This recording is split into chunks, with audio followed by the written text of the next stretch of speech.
Well, welcome to the Black Financial Channel. That's theblackfinancialchannel.com. My name is Dr. Boyce Watkins, and today I want to talk quickly about four financial traps you want to avoid. These are four traps that exist in our society that keep people broke, that keep people struggling, that keep people in a bad situation. And so I'm going to break this down for you. I'm going to change your life in about 10 minutes. So get comfortable, buckle up your seatbelt. We're going to get started on the Black Financial Channel right now.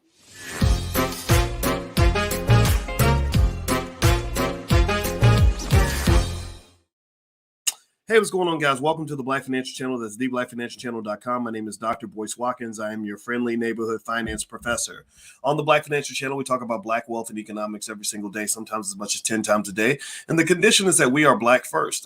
We invite everybody to come to the channel, but I talk about Black wealth because I'm a Black man. I've been a Black man my whole life now, and I ain't never going to apologize for that. So if it's okay that I'm Black and I'm proud, then put a B1 in the chat. Let me know if it's okay for me to speak from things from a Black perspective, because I believe Black people are the ultimate wealth builders when we're on our game. When we're on our game, when we're at our best, the world should be copying off of us, not just in terms of dance moves, not just in terms of sports, but actually I think in economics. I have a PhD in this stuff. I'm good at what I do. I believe that anybody can learn on this platform, even if you ain't Black. But just know I am Black first, and I'm here for my community, and I ain't changing a damn thing. So anyway, what's going on, everybody? Rick Mathis, what's happening, brother? One of the great filmmakers of all time. Elvin Cooper, Marcus Lee, Omar, Lewis, good to see you. Clarence Wilson, Lynn, good to see you. Good morning. Welcome to everybody on TikTok. My TikTok is Boyce Watkins. Watch out for the fake accounts, because there's a whole lot of scammy accounts out there. I don't want anybody to get ripped off. Hit the thumbs up button. Now, today, what I'm going to talk about really quick is I'm going to take a couple minutes of your time. I hope that's okay. And I'm going to give you four financial traps that I've seen that have taken people down. Four financial traps that I believe are designed by society to keep you in a box, to keep you like a rat in a cage. And really, the system is never going to teach you how to beat the system. Give me a yes in the chat if you follow what I'm saying. The system is never going to teach you how to beat the system. I'm going to say it one more time. The system is never going to teach you how to beat the system. The system ain't designed to teach you how to beat the system. So if your education is systematic, then you're going to fit into the system. You're not going to override the system, right? If the system is in charge of your education, pay attention now. Think about this. Look at how many millions of us are educated by the public school system, and then we are educated, indoctrinated by the system of media.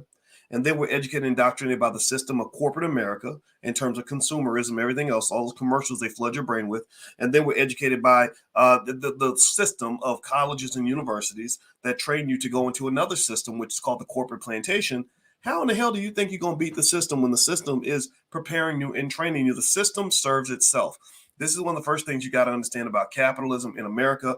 I think free enterprise is very valuable, but capitalism is a little bit questionable because capitalism is designed to serve itself. Okay, so give me a yes in the chat if you follow what I'm saying. Let me get to the list. All right, so hit the thumbs up button. All right, the first thing that keeps people in the economic trap in America in general are low wages. If you look at the studies over the years, American wages in real terms, when you take away inflation eats away at your money. Remember, this year inflation was over 8%. That means that if you didn't get an 8% raise on your pay, then your wages went down. And if you look over the course of time, about the last 25 years, 30 years since I went to college, that's crazy. I got my PhD 20 years ago, and I went to college 30 years ago, and real wages haven't gone up since I was in college.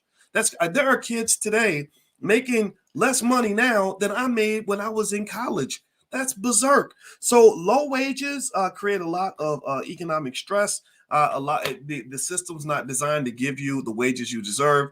Fight even little battles over minimum wage are typically shut down by wealthy people like the members of Congress, who are all worth millions of dollars, who don't really want workers to have that much money, because who do they work for? Well, congressmen, they don't work for you. Stop believing that. They work for the corporations that write the big checks that get them into office. Do you understand what I'm saying here? All right, so here's a solution to this. I'm not just going to give you the problem and give you a solution, because there are solutions out there. Look, when you're talking about wages, wages are deeply connected to things like skill and education. Skill is more valuable than education. I taught on college campuses for a very long time, and I know a lot of students who had a lot of education but didn't have any skill. So, but that does not mean education is bad. It just means education is only valuable if it gives you skill, because skills can be marketed, skills can be sold. Companies will hire you based on skill. They will hire you based on what you show you can do. When I hire people, when I hire people to come work for me, when I hire people to come work for me, I don't ask them anything about whether they went to college. I don't even ask them if they went to jail. I don't ask them none of that. I just want to know, can you do your job and can you help me solve a problem as a business owner? If the answer is yes, then you got the job and I will pay you what I need to pay you to keep you on that job. Okay. Do you get what I'm saying? Give me a yes if you follow that. The second piece, so you got to make sure your kids have skills. You got to make sure your kids have education. Education should be a top priority value. African Americans should not be known as the people who don't value education. It should not be hard to get us. It should not be harder to get us to sign our kids up for an after-school educational program than it is to get them to sign up for football camp and basketball camp. Stop that. Stop that nonsense. Basketball camp is cool. Basketball is a lot of fun, but it ain't more important than study hall. Football is a lot of fun, but it's not more significant than putting your kids in a college preparatory program. Okay, do you get what I'm saying? So invest as much in the future of your kids as you do in playing sports. And also, if you're an adult, the more, the learning new things can help you. Also, developing streams of income can help with the low wage issue. Streams of income can start with basic things like having a productive family. Like, so if people talk about things like marriage, my wife is a therapist, or a family and relationship therapist. And one of the things we talk about is how marriage helps your income go up. Well, why? Well, number one, you got two incomes instead of one. That's a big deal. The lowest net worth in America, the lowest median net worth in America is that of a single mother with kids. Did y'all know that? Single mothers with kids have the lowest net worth in America. Why? Well, because it's hard. Raising kids is terribly difficult. You got guys out here that'll make a baby and think that they're doing you a favor by sending you, $200 and a pack of diapers once a month, right? And then on top of that, you're the breadwinner in the household. Well, this is where managing your relationships and even choosing who you sleep with plays a big part in your financial outcomes. I'm not trying to be preachy, but it is a fact. This is all proven by data and statistics. So Planned Parenthood, doesn't just mean going down to the clinic. It also means planning who you have kids with, because that's going to cost you. The average child costs about $300,000 to raise. So if you have 4 kids, you are officially $1.2 million in debt. And you want to have somebody that can help you pay that debt. All right, so do me a favor. I'm going to move to number 2. Hit the thumbs up button, thumbs up, share, subscribe. Also, don't forget this podcast. You can find it on Spotify and also on Apple. Just look up the Dr. Boyce Breakdown. And last but not least, I want to mention to you guys, in case you don't know, I have a book out called Black American Money, and it's a fun read, and it's all about sort of my perspectives on wealth and economics and everything, and I guarantee it'll change your life. So feel free to go to boycewatkins.com, and you can go and grab copies of my books. And I have a new book out called The 10 Commandments of Black Economic Power. So there's a lot of stuff out there you can take a look at on my website, boycewatkins.com. Number 2, the second thing that destroys people financially in America is unexpected expenses. A lot of times we are trained in our society, in my view, again, the system trains you to fit into the system, and we're not trained to be proactive in our thinking. We're trained to be reactive. We're also not trained for delayed gratification. We're trained for instant gratification. So if you are a reactive person who is hell-bent on instant gratification, then let me just say right now, your whole life is going to be an economic roller coaster. Your whole life is going to be filled with what we call volatility. All volatility is chaos and drama. How many of you, give me a yes in the chat, how many of you know people whose lives are always in the middle of economic drama? How many of y'all know people that are always got a financial problem, always calling you because they can't pay the rent, always in the struggle, always up in the trap, slanging dope so they can make extra money, getting into bad situations, sleeping with some fat old ugly man because he helps you pay the rent, right? A lot of people, there are some of us who are wired to live in the middle of economic drama. Well, a lot of it comes from the fact that we're not trained as children to be proactive. We're trained to be reactive. We're trained to sit around and wait for something bad to happen, and then we freak out when it occurs. So a lot of preparation for unexpected expenses comes from something very basic. A financial cushion makes a big difference. All the only difference, the difference, let me tell you all a secret. You know the difference between rich people and poor people? You know what the big difference is? You know what the difference is? Rich people have a capital base. What is the capital base? All the capital base is some money in the back, some resources in the back that can hold it down for you in case things go bad. That's it. That's what gives them peace of mind. That's what helps rich people, most rich people sleep better at night. They know that if I wake up tomorrow and I lose my job, I'm straight. I'm not going to be homeless in 2 weeks. I'm not going to be stressed out. I'm not going to be going crazy. I just dip into my $500,000 I put in my 401k and I'm good. Or I can go and sell a couple properties and I'm all right. right? Or I can go make money from my other business as opposed to my first. If my first stream of income goes down, I got 2, 3, 4, 5, 6 streams of income that are backing me up. So having that financial base and that economic cushion should be required training for all Black children in this country, and non-Black children too. If you're not Black, don't think I hate you. I don't. Just so y'all know, I don't hate white people. I just love Black people. Give me a yes if you understand what that means. Loving Black people does not mean I'm running around mad at white people. I got people in my family that marry white people, so I just want to make that clear. Like, there's a white boy in my family. He's the nicest guy in the world. So I hate the idea that people think that because I love Black people, I got to hate white people. I don't hate nobody. I ain't got time to be hating on you. I'm loving on myself. I'm loving on us. I'm loving on this. That's what I'm loving on. That's what I'm doing. So let's just keep that clear. So at the end of the day, unexpected expenses can be a big problem. That's why income, ladies, if you're looking at a man and you like a man with more income, studies show, and I did this research when I wrote my book, Financial Lovemaking, back in 2006, studies show that women are naturally, instinctually attracted to men who have resources. That does not make a woman a gold digger, does not make her a bad person. Women like security on average. That's proven in nature. Do you know that female giraffes are more attracted to male giraffes that have the most territory? Did y'all know that? Which is basically they got real estate. So if you're a male giraffe and you invest in real estate, holding it down for a big piece of land, guess what? The women are going to come see you during mating season. That is not something that they learned in college. That ain't something they learned from watching hip hop music videos. They didn't learn it. So nobody told giraffes to be attracted to the males that have resources. It just happens. So ultimately, if that's your route, if that's what makes you feel comfortable, then don't just look at things like flashiness. That don't mean nothing. A man can be flashy and be literally driving himself into the poorhouse because he's overspending his money.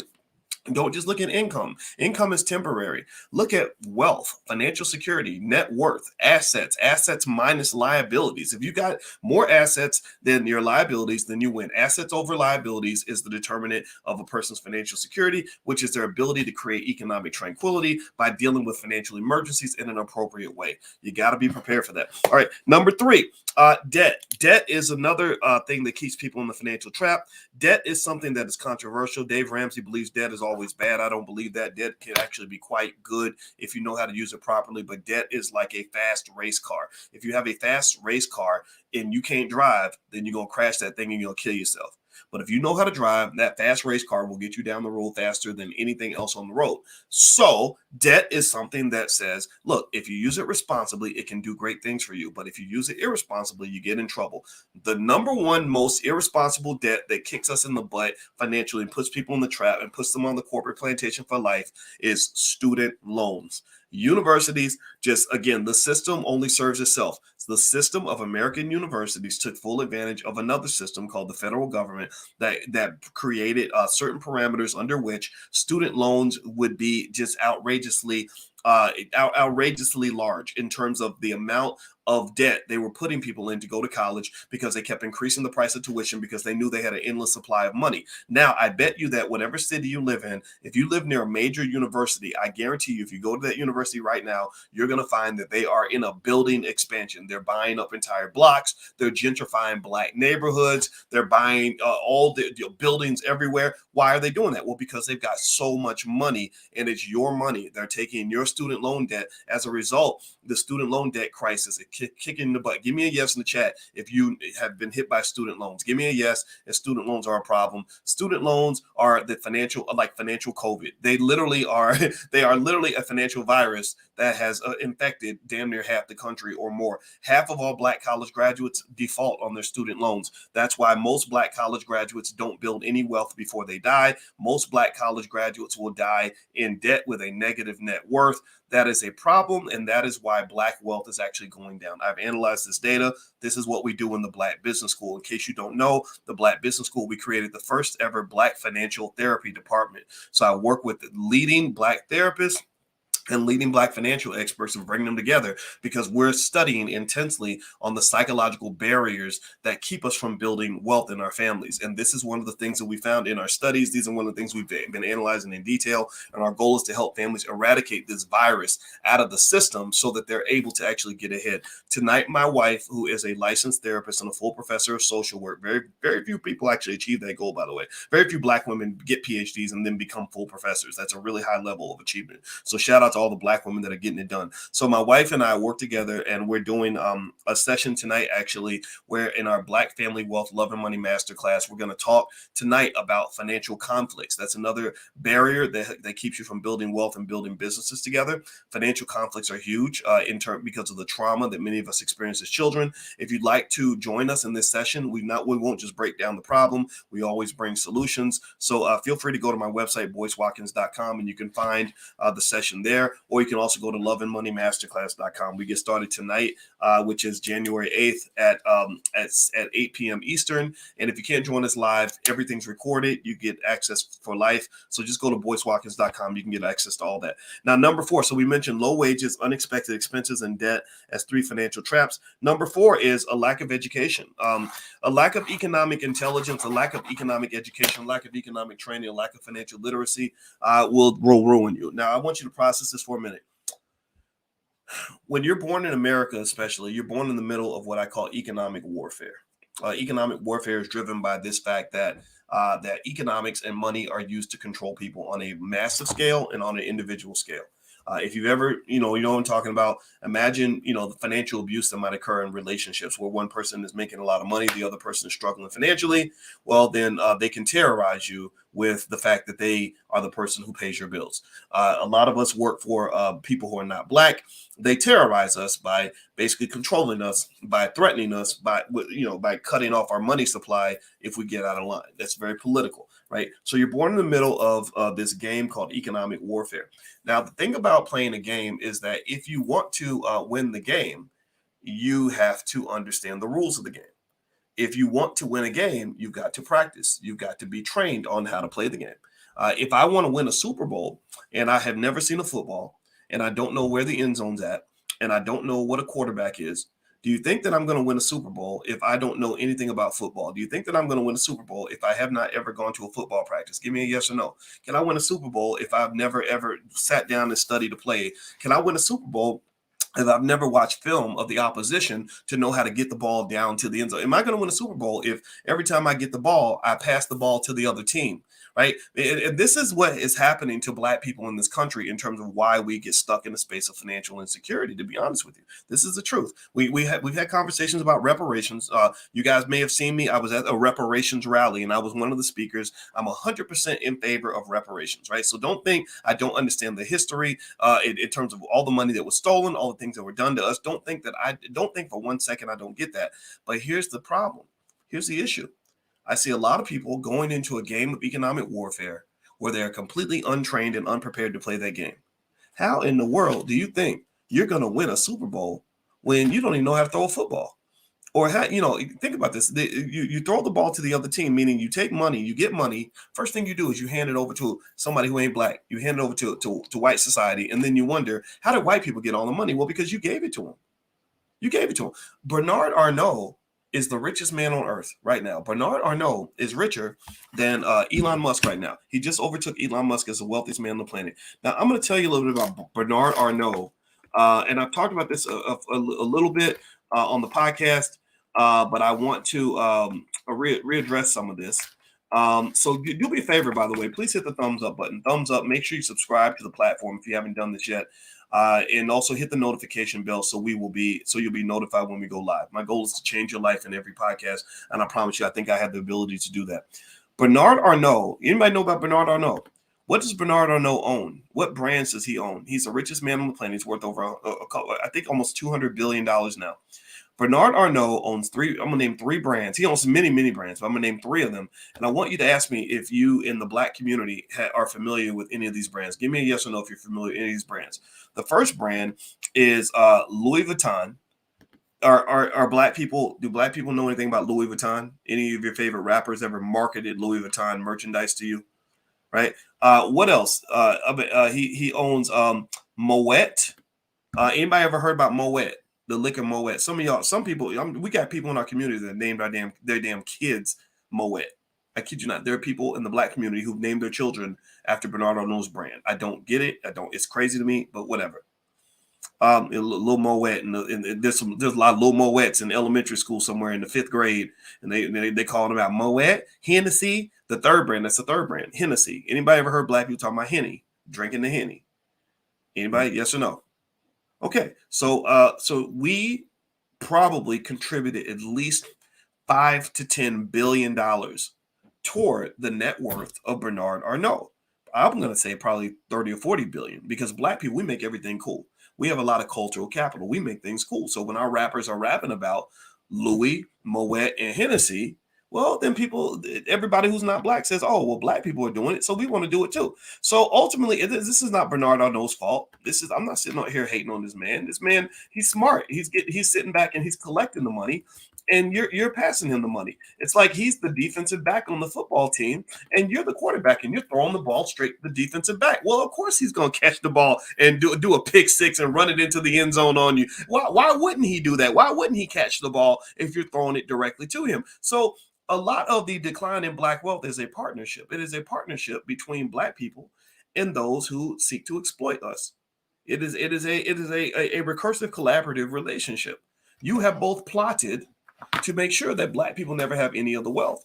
So these four economic traps: low wages, unexpected expenses, debt, and a lack of education, these are all four problems that can easily be solved. The biggest challenge is not solving the problem. We've already solved these problems at the Black Business School. We already know the solutions.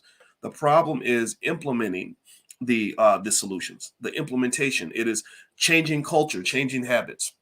So if you want to know, again, my new book is called The 10 Commandments of Black Economic Power. If you want to know what that book is all about, it's all about changing that culture. And the book, if you go to boycewatkins.com, you can feel free to take a look. I'm going to do a whole book tour. I'm going to do a full set of trainings all throughout this country on exactly how to implement those 10 rules into your family, into a code of conduct that will position you to be like Bernard Arnault's family. I have a PhD in this stuff. I study wealthy families. I know exactly what they do. I've trained thousands of people to go to Wall Street and make a bunch of money. So the reality is that the solutions are right there in front of us, but the big barrier is culture. If we do not confront the culture, then the wealth will never grow. So anyway, guys, I'm about to get out of here. I hope that this conversation was helpful to you. I hope that you benefited from this. If you could hit the thumbs up button before you go, make sure you share and subscribe. I want to say what's up to everybody on TikTok. I don't go live on TikTok very often, but I appreciate those of you that hung out with us. So I hope you'll follow and share if you think this video was beneficial. Maybe watch it with your family. I think that this is something that will make a difference. It'll make literally watching this video with your family and spending the 23 minutes to watch it will change your family's economic trajectory for the next 100 years. That's how confident I am in the things I'm teaching you, because this is what I do. This is what I know. This is what I've been doing with college students for almost 30 years now. So feel free to share this with anybody you want to share it with. Last but not least, we're doing what I call a financial slumber party. This is something we do fun stuff in the Black Business School. So because wealth does not have to be boring, it can be very exciting and fun and everything else. So on Friday the 13th at 11 p.m. Eastern, we're going to get together in our pajamas, bring some popcorn, bring your spouse, bring your baby mama, baby daddy, bring your kids, and we're going to talk about, literally in 2.5 hours, you give me 2.5 hours,